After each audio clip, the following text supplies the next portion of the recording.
Friends, तो आज आपके सामने मेरी दूसरी वीडियो जिसमें हम सीखेंगे अनुवाद। और आज हम देखेंगे शब्द रूपों को कैसे यूज़ करते हैं ट्रांसलेशन के लिए। तो सबसे पहले हम देखेंगे शब्द रूप के लिए जो सबसे इम्पॉर्टेंट टेबल है वो क्या है। यहाँ पर आप कुछ कारक देख रहे हैं। कर्ता ने कर्म को करण से संप्रदान के लिए आप ये हिंदी में पढ़ चुके हैं। ठीक इसी तरह ये संस्कृत में भी रिलेट किए जाते हैं। हर शब्द रूप में कुछ विभक्तियाँ होती हैं, प्रथमा से संबोधन तक, जो कि आप देख रहे हैं। प्रथमा, द्वितीया, तृतीया, चतुर्थी, इन सभी के कारक चिन्ह हैं। प्रथमा विभक्ति का कारक चिन्ह होता है ने, द्वितीया का को, तृतीया से के द्वारा या के साथ, चतुर्थी के लिए, पंचमी से पृथक अलग होने के अर्थ में। यह भी मैं आपको बताऊंगी। षष्ठी विभक्ति का, की, के, रा, री, रे। का, की, के तो आपको समझ में आ ही गया है, लेकिन रा, री, रे क्या है? वो यूज़ होता है मैं और तुम के साथ। जैसे कि मेरे, तो रे यूज़ किया, तुम्हारा तो रा यूज़ हुआ। तो जहाँ पे मेरा, तुम्हारा इस तरह का वर्ड आएगा तो वहाँ आप षष्ठी विभक्ति यूज़ करेंगे। सप्तमी विभक्ति में मे पर और संबोधन हे, हरे, ओ, भो। अभी तृतीया में देखिए से और पंचमी में से। यहाँ दोनों में ही से यूज़ किया गया है। अब दोनों में डिफरेंस क्या है? तृतीया विभक्ति में जो से होता है उसका अर्थ होता है जुड़ा हुआ, यानी वह हमारे साथ है के द्वारा। फॉर एग्ज़ाम्पल, मैं कलम से लिखती हूँ, तो यहाँ कलम से लिख रही हूँ, कलम के द्वारा लिख रही हूँ, तो ये जुड़े वाला से है। और पंचमी में से अलग होता है। फॉर एग्ज़ाम्पल, पेड़ से पत्ता गिरता है, तो यहाँ पेड़ से पत्ता अलग हो रहा है, तो इसीलिए इसको हम बोलते हैं अलग होने के अर्थ में। तो वहाँ सेंटेंस जब ट्रांसलेट करने को आएगा तो आपको पहचानना है कि यहाँ कौन से वाला से है, कोई चीज़ अलग हो रही है या हम उसको यूज़ कर रहे हैं, के द्वारा हो रहा है। तो ये टेबल सबसे इम्पॉर्टेंट है जो आपको हमेशा याद रखनी है। अब इन कारक चिन्हों को शब्द रूप में कैसे प्रयोग किया जाता है और शब्द रूप का ऐसे इन कारक चिन्हों को यूज़ करके क्या अर्थ बनता है वो देखते हैं। उससे पहले आप सभी को जानना ज़रूरी है कि शब्द रूप कितने तरीके के रहते हैं। आपने सुना होगा अकारांत पुल्लिंग शब्द। क्या होता है अकारांत?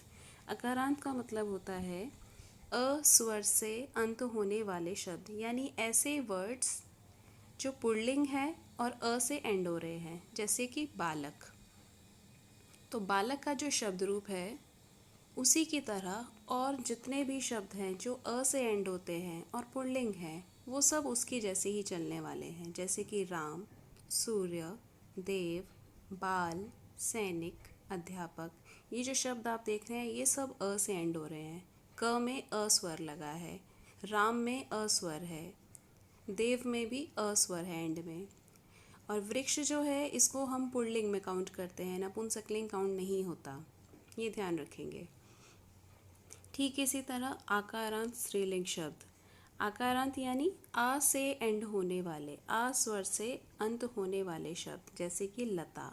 लता स्त्रीलिंग है, आ से एंड हो रहा है, तो लता का शब्द रूप अगर आपने याद कर लिया तो उसके जैसे बाकी जो शब्द हैं जो आ से ही एंड होते हैं और स्त्रीलिंग हैं, तो वो सब उसके जैसे ही चलेंगे। जैसे कि रमा, गीता, सीता, अध्यापिका, कक्षा, ये सभी। लास्ट में देखिए अकारांत नपुंसकलिंग शब्द। अकारांत यानी अगेन अ से एंड होने वाले लेकिन नपुंसकलिंग शब्द हैं, जैसे कि फल। फल जो है नपुंसकलिंग में काउंट होगा और अ से एंड हो रहा है, ल में अ स्वर है, इसीलिए फल की तरह जितने भी शब्द हैं अ से एंड होने वाले वो सभी फल की तरह चलेंगे। जैसे कि पुस्तक, चित्र, कलम, मित्र, ये सभी शब्द नपुंसकलिंग में काउंट होते हैं। तो ये था अकारांत आकारांत जो आपको जानना ज़रूरी था। अब चलते हैं शब्द रूप पर। यहाँ आप देख रहे हैं मैंने बालक का शब्द रूप लिया है और अभी जो शुरू में हमने कारक चिन्ह पढ़े थे उन सभी कारक चिन्हों को यहाँ पे प्रयोग करके उसका हिंदी अर्थ भी दिया है। तो सबसे पहले है प्रथमा विभक्ति, जिसका कारक चिन्ह होता है ने, इसीलिए बालकः का अर्थ है बालक ने।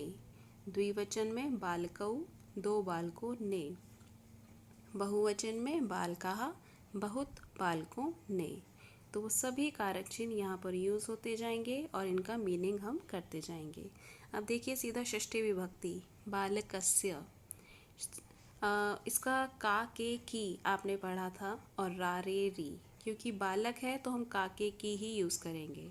तो यहाँ पर केवल एक ही दिया है बालक का, पर दोनों हो सकते हैं, तीनों हो सकते हैं, बालक का, बालक के, बालक की। बालकयोः, दो बालकों का, के, की। और बाल का नाम, बहुत बालकों का, के, की। तो इस तरह से हम इनको यूज़ करते हैं। और अब हम इनको देखेंगे कि अनुवाद में ये हमें कैसे हेल्प करता है। अब आप लता का शब्द रूप भी मैंने इसमें वीडियो में डाला है, यहाँ से आप देख सकते हैं। इसी तरह फल का शब्द रूप भी है। शब्द रूप कोई भी हो, सभी में प्रथमा से लेके संबोधन तक होता है, सप्तमी विभक्ति तक होता है, और यही कारक चिन्ह सभी में यूज़ होंगे। तो अब देखिए कुछ सेंटेंसेस।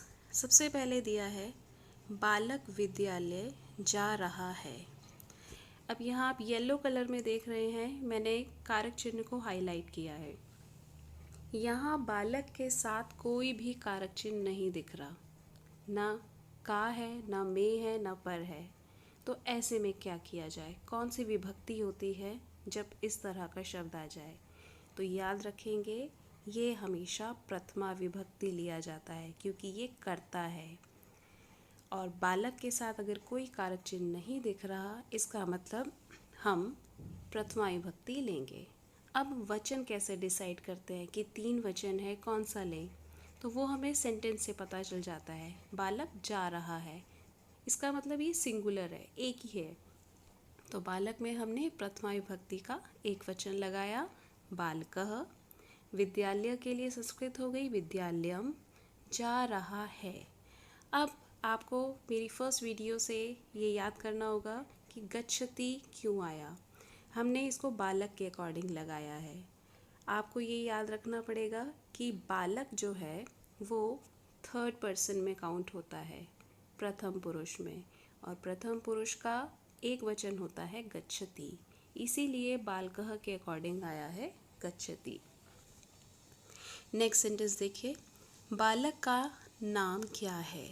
अब यहाँ पे बालक के साथ जो कारक चिन्ह अटैच हुआ वो है का, और हमें ये याद रखना है कि का जो है कौन सी विभक्ति का कारक चिन्ह है। अगर आप देखें संबंध यानी षष्ठी विभक्ति, का, की, के, रा, री, रे। इसका मतलब मुझे बालक में षष्ठी विभक्ति लगानी है। कौन सा वचन लगाना है ये आपको सेंटेंस से पता चल जाएगा। एक ही बालक की बात हो रही है, यानी बालक षष्ठी एक वचन। ये हो गया बालकस्य। नाम, नाम के लिए नाम ही रहेगा। क्या के लिए संस्कृत शब्द है किम, और है के लिए अस्ति, क्योंकि एक वचन है इसीलिए अस्ति आया है।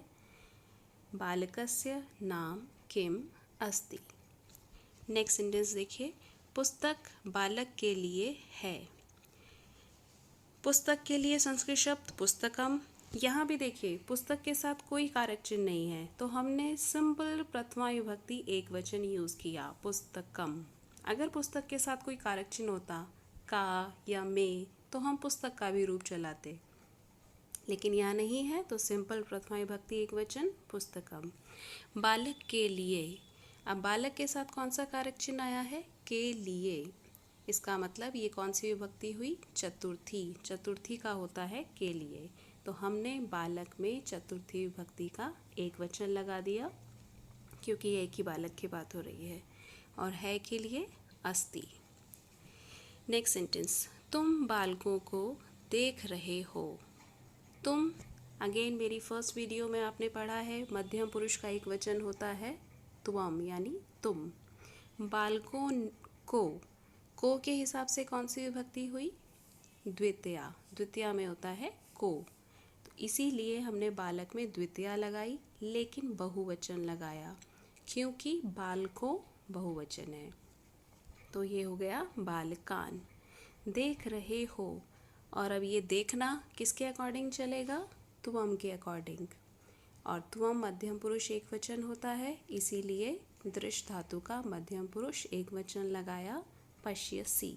तो हमारा आंसर हो गया त्वम बालकान पश्यसि। ठीक इसी तरह नेक्स्ट सेंटेंस में बालकों का, अगेन षष्ठी विभक्ति का कारक चिन्ह है, तो इसीलिए षष्ठी का बहुवचन बालकों के अकॉर्डिंग बालका नाम।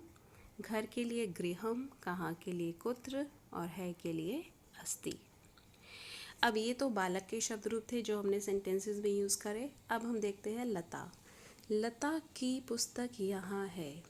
अब लता जो है आपने स्त्रीलिंग शब्द रूप चलाना है, और की जो है षष्ठी विभक्ति का है, का की के। लता की षष्ठी विभक्ति एक वचन क्या हुआ? लतायाः, क्योंकि यहाँ एक ही लता की बात हो रही है। पुस्तक के लिए पुस्तकम, यहाँ के लिए फिक्स वर्ड है, अव्यय शब्द है ये, अत्र है अस्ति। लतायाः पुस्तकम अत्र अस्ति। नेक्स्ट सेंटेंस, वृक्ष पर 2 फल हैं। वृक्ष, वृक्ष पर सप्तमी विभक्ति हुआ, और सप्तमी विभक्ति के अकॉर्डिंग सप्तमी विभक्ति का एक वचन आपने लगाया, तो वृक्षे 2 फल। 2 फल के लिए आपको द्विवचन लेना पड़ेगा फल का, और फल के शब्द रूप में द्विवचन प्रथमा विभक्ति। क्यों प्रथमा विभक्ति? क्योंकि फल के साथ कोई भी कारक चिन्ह अटैच नहीं है, और हम हमेशा ऐसे में प्रथमा विभक्ति ही लेते हैं। तो फलम फले फलानी होता है, तो हो गया फले हैं। अब है का आप सभी ने धातु रूप देखा है, अस्ति स्तः संति। प्रथम पुरुष में यही होता है, तो अस्ति होता है एक वचन के लिए। अब क्योंकि यहाँ 2 फल हैं, इसीलिए स्तः आएगा। तो हमारा आंसर हो गया वृक्षे फले स्तः।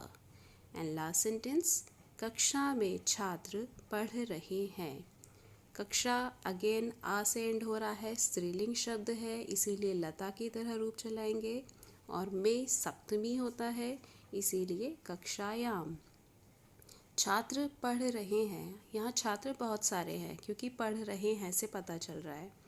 तो छात्र के साथ अगेन कोई कारक चिन्ह नहीं है, इसका मतलब प्रथमा विभक्ति लगाएंगे और बहुवचन लगाएंगे। छात्राः पढ़ रहे हैं।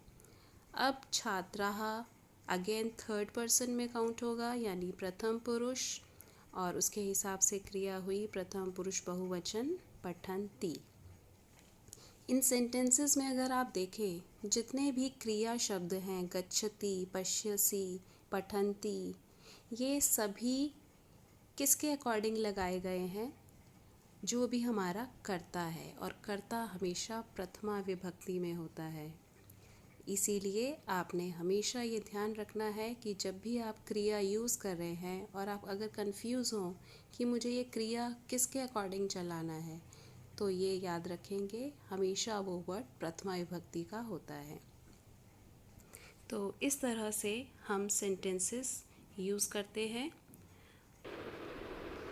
तो आपने देखा किस तरीके से हम लोगों ने कारक चिन्हों का प्रयोग करते हुए अनुवाद किया। तो अगर आपको ये वीडियो अच्छा लगे, इसे लाइक ज़रूर करें, और मुझे कमेंट्स में ज़रूर बताएं आपको ये वीडियो कैसा लगा। तब तक के लिए bye, have a good day.